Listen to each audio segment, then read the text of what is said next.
પકડાયાની શું હકીકત સામે આવી? ગઈકાલે રાત્રે 10 વાગ્યાની આસપાસ ગાયકવાડ હવેલી પોલીસ સ્ટેશન ખાતે ફરજ બજાવતા second police inspector Shri H V ધંધુકિયાને બાતમી મળી હતી કે આ ગાયકવાડ હવેલી વિસ્તારમાં કાચા છાપરામાં હેબત ખાનની મસ્જિદ પાસે રહેતા એક વ્યક્તિ શરીફ ખાન સૈફુલ્લા ખાન જાતે પઠાણ તેઓ પોતાની પાસે ગેરકાયદેસર રીતે કોડીન કફ સિરપની બોટલો રાખી કોઈપણ જાતની પાસ કે પરમિટ ના હોવા છતાં તેનું વેચાણ કરી રહ્યા છે.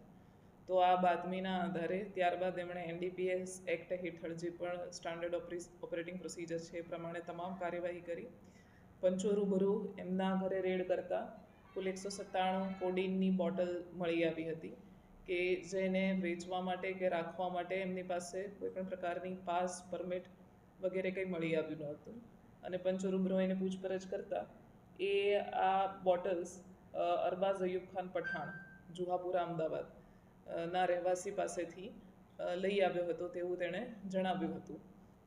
ત્યારબાદ પંચો રૂબરૂ એફએસએલ અધિકારીને બોલાવીને ડ્રગ્સ અને કોસ્મેટિક ઓફિસરને બોલાવીને કાયદેસરની તમામ પ્રક્રિયા ફોલો કરીને પંચનામું કરી અને પછી બોટલ્સ તમામ કબજે કરવામાં આવી હતી અને બંને આરોપી વિરુદ્ધ એનડીપીએસ એક્ટ કલમ 8C, 21C અને 29 હેઠળ ગુનો દાખલ કરીને આરોપીને અટક કરવામાં આવ્યો હતો.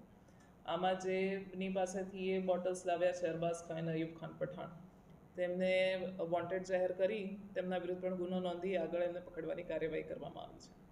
ઇતિહાસ શું છે? ગુનાહિત ઇતિહાસ આમાંથી કોઈનું છે? શું રીતે ઇતિહાસ?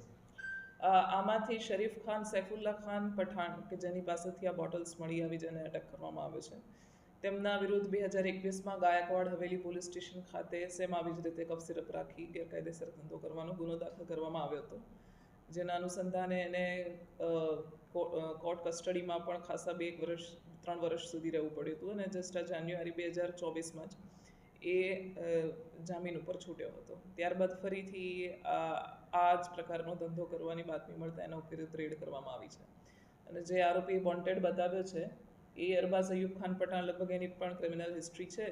આ પોલીસ સ્ટેશનમાં ગુનો દાખલ કરવામાં આવે નથી પરંતુ બીજા કોઈ પોલીસ સ્ટેશનમાં ગુનો દાખલ કરવામાં આવે તો એ બાબતે અમે હાલ એની તપાસ કરી રહ્યા છે. કુલ કેટલા રૂપિયાનો મુદ્દામાલ છે અને અગાઉ આ રીતે લાવી ચૂક્યો છે જુહાપુરાથી આરોપી પાસેથી? આ પહેલી વખત એની પાસેથી જ્યારથી એ જેલમાં છૂટ્યો ત્યારબાદ પહેલી વખત એની પાસેથી આ મુદ્દામાલ મળ્યો છે અને અગાઉ કેટલી વખત લાવ્યો છે, કોની પાસેથી લાવ્યો છે એ તમામ બાબતેની હાલ પૂછપરછ ચાલુ છે. ટોટલ 197 બોટલ્સ અમને મળી હતી એટલે 197 બોટલ્સની કિંમત આશરે 36,000 રૂપિયા, 36,445 રૂપિયા ગણી અમે એને કબજે કરી છે. ઉપરાંત આરોપીનો મોબાઈલ ફોન વગેરે પણ કબજે કરવામાં આવ્યું છે.